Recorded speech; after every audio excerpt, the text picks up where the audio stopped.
Rail मंत्री जी थोड़ी संवेदनशीलता लाइए अपने प्रति, बुजुर्गों के प्रति। आपने बुजुर्गों की कंसेशन खत्म कर दी रेलवे में। आप थोड़ी संवेदनशीलता लाइए। आमदनी में कमी आ रही है, लगभग 7.8% इनकी आमदनी घटी है। आमदनी भले ही रेलवे की घट रही हो, भले ही आपने पिछले दिनों में रेलवे के प्लेटफॉर्म की टिकट 50 रुपए कर दिया हो, पैसेंजर के किराए को आपने 3 गुना वृद्धि कर दिया हो, बाकी चीजों में वृद्धि कर दिया हो, लेकिन आपकी आमदनी 7.8% घटी। ये आंकड़े बताते हैं। लेकिन उसके बावजूद आप अपने राजनीतिक कारणों से रेलवे को घाटा पहुंचाने के लिए तैयार रहते हैं। आप अपने राजनीतिक कारणों से रेलवे का नुकसान करने के लिए तैयार रहते हैं। मैं मान्यवर बड़ी विनम्रता पूर्वक आपके माध्यम से पूछना चाहता हूं, हमारी दिल्ली की सरकार तीर्थ यात्रा योजना लेके आई, बुजुर्गों के लिए तीर्थ यात्रा योजना। अब उन बुजुर्गों को तीर्थ यात्रा योजना से आपको परहेज क्या है? बुजुर्गों को तीर्थ यात्रा कराने से आपको परहेज है। और मैं यहां मंत्री जी बैठे हैं, बड़ी विनम्रता पूर्वक आपसे पूछना चाहता हूं, दिल्ली के एक निर्वाचित मुख्यमंत्री को रेल विभाग इसी दिल्ली में वो उन बुजुर्ग यात्रियों से स्टेशन पर मिलने जा रहे थे, मिलने जा रहे थे, और उन बुजुर्गों से मुलाकात को रोकने का काम रेलवे विभाग ने किया। और मंत्री जी, आप आईएएस रहे, जिला अधिकारी रहे, उड़ीसा में आप आईएएस के तौर पे नौकरी कर चुके हैं। इस प्रकार का व्यवहार मत कीजिए एक मुख्यमंत्री के साथ।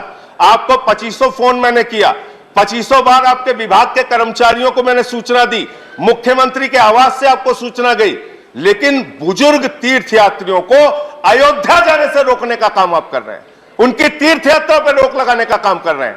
लड़ाई लड़ना है, चुनाव में लड़िए ना। बुजुर्ग तीर्थ यात्रियों को आप क्यों टारगेट करते हैं? उनकी यात्रा का विरोध आप क्यों करते हैं? रेलवे की आमदनी कम करने पे आप क्यों लगे हुए हैं? अरविंद केजरीवाल का इतने स्तर पे जाके विरोध आप क्यों करते हैं? चुनाव लड़िए ना। चुनाव से तो आप लोग भागते हैं। एमसीडी का चुनाव हो रहा है, भाग रहे हैं आप लोग, भाग रहे। एमसीडी के चुनाव से भाग रहे मानो। मैं खत्म कर रहा हूं। चुनाव, अरे हिम्मत है तो चुनाव लड़ो ना, भागते क्यों? 56 इंच का सीना लेके प्रधानमंत्री जी भाग रहे हैं। Honorable member, please address the chair. You don't have to answer them. माननीय ये कह रहा हूं, 3 बार दिल्ली में इनकी जमानत जब्त हो गई मान्यवर। एक बार स्कूटर पार्टी बन गए, 3 सीट आई, दूसरी बार इनोवा पार्टी बन गए, 8 सीट आई। 3 बार से हार रहे, और अभी एमसीडी के चुनाव में चुनाव से भाग रहे। करे केजरीवाल का सामना नहीं कर सकते, चुनाव से इतना डरते हैं आप लोग। देश के प्रधानमंत्री की छवि खराब कर रहे हैं आप लोग। देश के प्रधानमंत्री कहते हैं हमारा 56 इंच का सीना है, आप लोग कहते हैं हमारी दुनिया की सबसे बड़ी पार्टी है। दुनिया की सबसे बड़ी पार्टी एमसीडी के चुनाव से भाग रही है, डर रही है केजरीवाल से। आप लोगों को शर्म नहीं आती? तो इसलिए मैं कहना चाहता हूं, नहीं मैं खत्म कर रहा हूं सर, यह गंभीर मामला है। हम लोग सांसद हैं, रेल मंत्री जी हम लोग सांसद हैं। आपके पास हमेशा कोई पैरवी करने के लिए नहीं आते, और न रोज रोज आपको फोन करते हैं। लेकिन अगर हमारे निर्वाचित मुख्यमंत्री को आपका रेलवे विभाग अपमानित करेगा और हम लोग आपसे बात करना चाहेंगे, आप फोन पे नहीं आएंगे, कोई जवाब नहीं देंगे मैसेज का, यह व्यवहार आपका ठीक नहीं है। ये बहुत ही दुखद व्यवहार है। आपको दिल्ली की सरकार मुनाफे देती है, दिल्ली की सरकार रेलवे की तीर्थयात्रा कराती है, और आप इस प्रकार का व्यवहार करेंगे, इस प्रकार का व्यवहार करेंगे। नहीं, आप कंक्लूड कीजिए। एक अंतिम बात कह के खत्म कर रहा हूं, सर अभी दूसरों को तो आपने 12-12 मिनट बुलवाया सर, हमारी जब बारी आती है उधर से चिल्लाने लगते हैं। आपके पार्टी के जितने समय होता है उसी हमेशा वहां चुनाव से आपका समय होता है उसी के अंदर बुलाते हैं, यहां आप बोलने नहीं देते सर। चुनाव आयोग जैसी संस्था को कंक्लूड कीजिए। चुनाव आयोग जैसी संस्था को अपनी कठपुतली बना रहे हैं सर। कहां बोले हम लोग, ये कहां जाए अपनी बात? आप रेल बजट पर बोलिए ना, अब तक तो आपने रेल बजट पर बोला ही नहीं। बातें हुई रेल बजट, आप कंक्लूड कीजिए। फिल्मी दुनिया तक की बातें हुई रेल बजट पे, फिल्म के गीत गा रहे थे लोग अभी रेल बजट पे। तो मैं ये कहना चाहता हूं, रेल मंत्री जी थोड़ी संवेदनशीलता लाइए अपने प्रति, बुजुर्गों के प्रति। आपने बुजुर्गों की कंसेशन खत्म कर दी रेलवे में, आप थोड़ी संवेदनशीलता लाइए।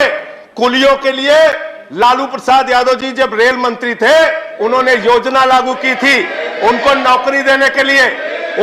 अब देखो कुलियों का भी विरोध कर रहे हैं सर, कुलियों का भी विरोध कर रहे हैं। आप समाप्त कीजिए। आप नहीं, गरीब आदमी का, आप समाप्त कीजिए। गरीब आदमी का विरोध कर रहे हैं। आपका समय हो सबका चुका साथ सबका विकास कहते हैं लोग।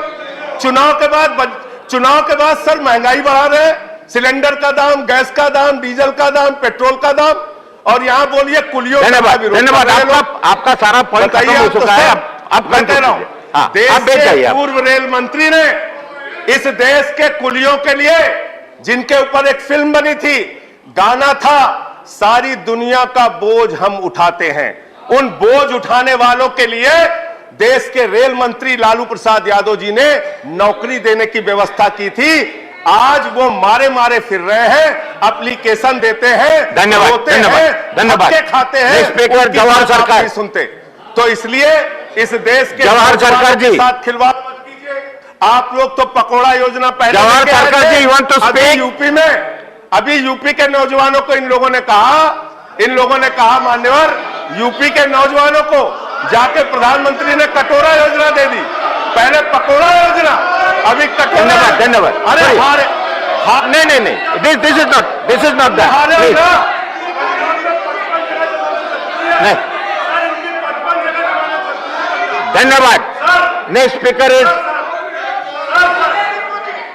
I am calling the next speaker. नहीं, ऐसे नहीं, ये ऐसे डिबेट नहीं होता है। Please be seated. हाँ, नहीं, आपका खत्म हो चुका है। जवाहर सरकार, आप बोलेंगे? You want to speak mister Jawahar Sarkar? Please. नहीं, आपका समय खत्म हो चुका है। जवाहर सरकार, आप जवाहर सरकार का टाइम ले रहे हैं।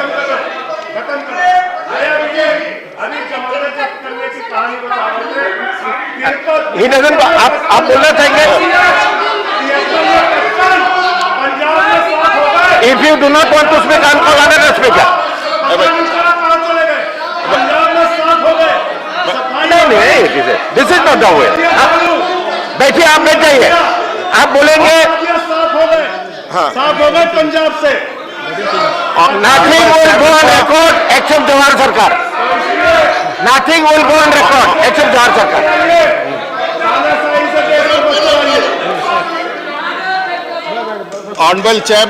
Honorable Chair, sir, thank you for this opportunity. Honorable Chair, sir, I thank you for this opportunity to make just a few sharp points on the railway budget. On the railway budget, the first thing that I would like to draw the Honorable Railway Minister's attention, I would like to draw भाई, मेरे समय बर्बाद क्यों करे भाई? तो आप बोलिए। I would like to draw record में जा रहा है, आप जो बोल रहे हो रिकॉर्ड में जा रहा है।